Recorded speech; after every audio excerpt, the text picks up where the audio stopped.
నమస్తే. Welcome to our channel. నేను సౌజన్య. ఎట్టకేలకు ఆంధ్రప్రదేశ్ రిజల్ట్‌కి సంబంధించి కనుక మనం చూసుకున్నట్లయితే జగన్మోహన్ రెడ్డి ముందే చెప్పారు. అందరూ కూడా విస్తుపోయేలా ఉంటాయి రిజల్ట్స్ అని. సో, ఆ విధంగానే ఉన్నాయి. సో, టీడీపీ 144 స్థానాల్లో పోటీ చేస్తే ఆల్మోస్ట్ 130 స్థానాల్లో విజయం సాధించింది. జనసేన అయితే పోటీ చేసినటువంటి 21 స్థానాల్లో కూడా విజయం సాధించింది. సో, గవర్నమెంట్‌కి సంబంధించి ఫార్మ్ చేయబోదు ఎన్‌డీఏ కూటమి అని చెప్పి చాలామంది చెప్పారు. అదే జరుగుతోంది. సో, ఈ పరిస్థితుల్లో బీజేపీ చంద్రబాబుకి ఒక బంపర్ ఆఫర్ ఇచ్చారు. సో, ఇంతకుముందు ఎలా అయితే ఎన్‌డీఏ కన్వీనర్‌గా ఉన్నారో, ఇప్పుడు కూడా అలానే కన్వీనర్‌గా వ్యవహరించడం కోసం ఆయనతో మాట్లాడారు, మంతనాలు జరుపుతున్నారని టాక్ వస్తోంది. మరి ఈ అంశానికి సంబంధించి వారి విశ్లేషణని మనతో పంచుకోవడానికి ఈరోజు మనతో పాటు ఉన్నారు senior political analyst Kilaru Nagarjuna గారు ఉన్నారు. వారితో మాట్లాడండి. నమస్తే అండి. నమస్తే. సో, పోటీ చేసినటువంటి 144 స్థానాల్లో టీడీపీ 130 స్థానాలు కైవసం చేసుకుంది. జనసేన అయితే పోటీ చేసిన అన్ని స్థానాలు 21 స్థానాల్లో విజయం సాధించింది. ఇంకా అసలు వైఎస్ఆర్‌సీపీకి ఏం చెప్పాలో నాకు అర్థం కావట్లేదు. 175 స్థానాల్లో పోటీ చేసింది. ఎన్ని స్థానాలు అంటే 175లో సగం కూడా లేదు. అందులో ఎంత పర్సెంటేజ్ అనేది ఇప్పుడు లెక్కేయాలంటే కూడా చాలా కష్టంగా అనిపిస్తున్నట్టుగా వార్తలు వస్తున్నాయి. సో, ఇది ఇలా ఉంటే సో, ఏపీకి 4వసారి అంటే ఇంతకుముందు ఉమ్మడిగా ఉన్నప్పుడు ఆయన ప్రమాణ స్వీకారం చేశారు చంద్రబాబు. ఇప్పుడు విడిపోయిన తర్వాత రెండోసారి ప్రమాణ స్వీకారం చేయబోతున్నారు. సో, ఓవరాల్‌గా చూస్తే 4 సార్లు. సో, అలా చంద్రబాబు గారికి మళ్ళీ బీజేపీ నుంచి ఎన్‌డీఏ కూటమికి సంబంధించి కన్వీనర్‌గా ఉండడం కోసం బీజేపీ నేతలు మంతనాలు జరుపుతున్నారని టాక్ వినిపిస్తోంది. సో, దీని గురించి మీరేమంటారు? సరే, ఆంధ్ర పాలిటిక్స్, రిజల్ట్స్ ఎలా ఉన్నాయని మీరు చెప్పారు. ముఖ్యంగా చంద్రబాబు నాయుడు గారి గురించి మాట్లాడుకోవాలంటే, సమకాలీన రాజకీయాల్లో ఏ రాజకీయ నాయకుడు కూడా తన జీవితంలో ఇంత ఉత్థాన పతనాలు చూడలేదు. శిఖరాగ్రం స్థాయికి వెళ్ళటం, మళ్ళీ అధపాతాళానికి పడిపోవటం, మళ్ళీ లేవటం, మళ్ళీ ముఖ్యమంత్రి అవటం, మళ్ళీ కేవలం 40లో వయసు ఉన్నటువంటి జగన్మోహన్ రెడ్డి చేతులు అత్యంత దారుణంగా 23 సీట్లతోటి ఓడిపోవటం అనేటువంటిది మన కళ్ళ ముందు కనిపించింది. ఇంకో నాయకుడు కనుక ఎవరన్నా అయితే ఎందుకు వచ్చిన వాళ్ళని నేను చూసేసాను, 3 సార్లు చీఫ్ మినిస్టర్ని చూశానని చెప్పేసి చేతులు దులుపుకొని పార్టీ మూసేసేవాడు. కానీ ఆ వయసులో కూడా ప్రచారం అప్పుడు ఎలా కష్టపడ్డాడో మనం చూసాం. కుర్రాళ్ళైనటువంటి జగన్మోహన్ రెడ్డి, పవన్ కళ్యాణ్ కూడా అలా కష్టపడలేదు. కానీ రోజుకు 3 సభలు 45-46 డిగ్రీల ఎండలో ఆయన చేసినవి మనం చూసాం. దానికి ఫలితంగా ప్రజలు ఇవాళ ఏ చేత్తోటైతే ఆ రోజున ఆయన రిజెక్ట్ చేశారో, 23 స్థానాలకే పరిమితం చేశారో, అంతకి మించినటువంటి ల్యాండ్ స్లైడ్ విక్టరీ ఇవాళ చంద్రబాబు నాయుడు కట్టబెట్టారు. ఇది ఒక చారిత్రాత్మకమైనటువంటి రోజు, అందరూ గుర్తుపెట్టుకోవాల్సినటువంటి రోజు.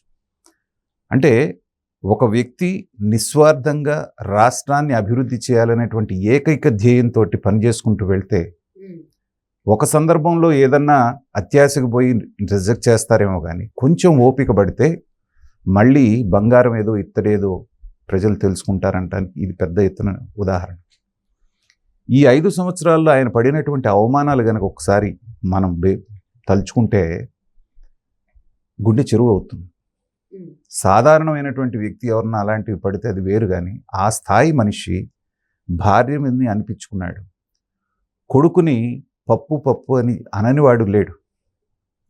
52 రోజులు జైల్లో ఉన్నారు. ఇలాగ ఇన్ని రకాలుగా ఆయన పడ్డటువంటి అవమానాలన్నీ కూడా పంటి బిగున కేవలం రాష్ట్రం కోసం ఆయన ఇచ్చేశారు. ఆయన మొట్టమొదటి విక్టరీ ఎక్కడంటే, జైల్లో ఉండి కూడా పవన్ కళ్యాణ్ తన దగ్గరికి రాగానే ఇద్దరు కలవటం అనేటువంటిది ఫస్ట్ విక్టరీ అక్కడ పడ్డది. తర్వాత బీజేపీకి తెలుగుదేశానికి చాలా గ్యాప్ ఉన్నప్పటికీ కూడా పవన్ కళ్యాణ్ అనేటువంటి వ్యక్తి ఖచ్చితంగా బీజేపీ మనతో ఉండాలనుకోవటం, బీజేపీ కూడా అన్ని అంచనాలు వేసుకొని, ఇప్పుడు వాళ్ళు 400 పైన వస్తామన్నా వాళ్ళకి ఇంటర్నల్ సర్వే తెలుసు ఎంత వస్తుంది అనేది, ఇవాళ ఎంత వస్తుందో అంతే వస్తుందని వాళ్ళకి కూడా తెలుసు.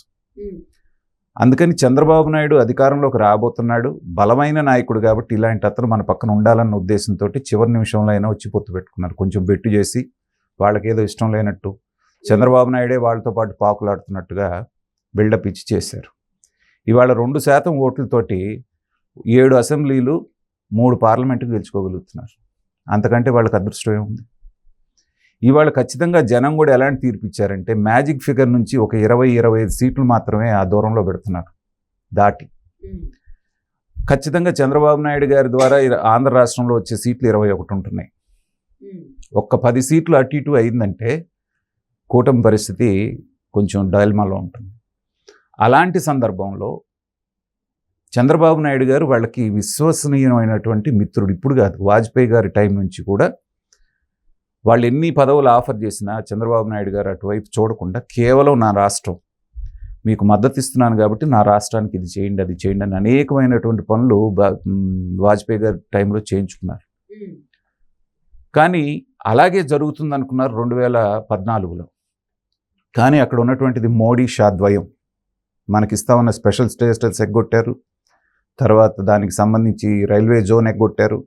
ప్రతిదానికి మొండి చేయి చూపించారు. అప్పటికి పాపం భరించి 4 సంవత్సరాలు భరించిన తర్వాత చివరికి ఇక తప్పని పరిస్థితుల్లో 5వ సంవత్సరం బయటకు వచ్చారు. సరే, అది చరిత్ర. దాని మూలాన ఇద్దరు నష్టపోయారు. ఎందుకంటే రాష్ట్రంలో 0.86%కి బీజేపీ పడిపోయింది, వీళ్ళు అధికారం కోల్పోయారు. ఈసారి వచ్చిన తర్వాత ఇద్దరికి కూడా మనం కలిసి ఉంటేనే మనం సాధించగలం అనేటువంటి ఉద్దేశంతో పవన్ కళ్యాణ్ పక్కన పెట్టుకుని అద్భుతమైనటువంటి చరిత్రలో కని విని ఎరుగనటువంటి విజయాన్ని సాధించి 151 సీట్లు 2019లో గెలిచినటువంటి వైసీపీని ఇవాళ కనీసం ప్రతిపక్ష హోదా కూడా లేకుండా, ఇంకా చూస్తే అసలు ఫైనల్ రిజల్ట్ వచ్చేటప్పుడు సింగిల్ డిజిట్కి వెళ్ళిపోయేటట్టుంది. అలాంటి స్థాయికి ఏదైతే పవన్ కళ్యాణ్ అన్నాడో, మిమ్మల్ని అధఃపాతాళానికి తొక్కకపోతే నా పేరు పవన్ కళ్యాణ్ కాదన్నాడు చూసారా, అధఃపాతాళానికి 50 అడుగులు 100 అడుగులు లోతులో పాతి పెట్టారు ఇవాళ వైసీపీ. ఇప్పుడు ఏమాత్రం నితీష్ కుమార్ లాంటి వ్యక్తి ఎన్డీఏలో ఉన్నప్పటికీ నితీష్ కుమార్ ఎన్నిసార్లు పార్టీలు మార్చారో మనకు తెలుసు. ఏ క్షణానైనా ఇటైనా వెళ్ళొచ్చు, అటైనా వెళ్ళొచ్చు. కాబట్టి అలాంటి వాళ్ళందరినీ కాస్త కట్టుబాటు ఉంచి ఎన్డీఏని ఒక కట్టుగా ఉంచాలి అంటే చంద్రబాబు నాయుడు గారి చాణక్యం చాలా అవసరం జాతీయ స్థాయిలో అనేటువంటిది మోడీ గారు తెలుసుకున్నారు. ఇంకా పూర్తి స్థాయిలో రిజల్ట్స్ రాకముందే బాబు గారికి ఫోన్ చేయటం, ఒకసారి రండి మాట్లాడుకుందాం అంటాం అనేటువంటిది దీనికి ఇండికేషన్. ఎందుకంటే నమ్మదగ్గ మిత్రుడు బాబు గారు. ఆయనకి కావాల్సిందేదో ఆయనకి చేసి పెడుతున్నంత కాలం మిమ్మల్ని ఏ రకమైనటువంటి డిమాండ్స్ చేయడు, గొంతెమ్మ కోరికలు కోరడు, మిమ్మల్ని పదే మిమ్మల్ని పడేస్తానని బ్లాక్మెయిల్ చేయడు. అది చంద్రబాబు నాయుడు గారి చరిత్రలోనే లేదు. ఇంత నమ్మకమైనటువంటి మిత్రుడు కాబట్టి ఇవాళ ఆయన సేవలు ఉపయోగించుకోవాలనేటువంటిది బీజేపీ జాతీయ నాయకత్వం భావిస్తోంది. నిజంగా గనక వాళ్ళు వార్తలు వస్తున్నట్టే గనక అంత గౌరవప్రదమైన పొజిషన్ గనక చంద్రబాబు నాయుడు గారికి ఇస్తే, ఎన్డీఏ కన్వీనర్ని చేస్తే, అది రాష్ట్రానికి ఎంతో మేలు చేసేటువంటి అవకాశం. ఎందుకంటే చాలా క్లిష్ట పరిస్థితుల్లో ఉంది వాళ్ళ రాష్ట్రం. సగంలో ఆగిపోయిన అమరావతి, సగంలో ఆగిపోయిన పోలవరం, ఇలాగా అస్తవ్యస్తం చేసేసారు ఈ 5 సంవత్సరాల్లో. కాబట్టి దాన్ని ఒక దారికి తీసుకురావాలి అంటే ఖచ్చితంగా వాళ్ళు ఇచ్చేటువంటి ఆఫర్ ఏదైనా సరే ఢిల్లీ వెళ్ళి వాళ్ళతో మాట్లాడుకొని చక్కగా డబుల్ ఇంజన్ సర్కార్ అంటున్నారు చూసారా, ఆ డబుల్ ఇంజన్ సర్కార్ని హై స్పీడ్తో పరిగెత్తించి రాష్ట్రాన్ని మళ్ళీ పునర్నిర్మించి అందరూ ఇంతమంది ఆకాంక్షలతోటి ఏ ఆకాంక్షలతో వాళ్ళని మళ్ళీ అధికారంలోకి తెచ్చుకున్నారో ఆ ఆకాంక్షలన్నీ పూర్తవ్వాలని చెప్పేసి మనందరం ఆశిద్దాం. సో తప్పకుండా అండి. అందరూ అనుకున్నారు ఖచ్చితంగా ఆంధ్రప్రదేశ్లో అధికార మార్పిడి రావాలి అని. కానీ ఇంత విపరీతమైనటువంటి సంచలనమైనటువంటి ప్రజా తీర్పు వస్తుందని ఎవరు ఎక్స్పెక్ట్ చేయలేదు. సో దాంతోపాటుగా చంద్రబాబు గారికి ఎన్డీఏ కన్వీనర్గా కూడా బీజేపీ నేతలు అడగడం అనేది నిజంగా సంతోషించదగినటువంటి వార్తే. సో ఏం జరుగుతుంది దీనికి సంబంధించి అనేది రాబోయే 2 రోజుల్లో చూద్దాం అండి. Thank you so much Nagarjuna గారు.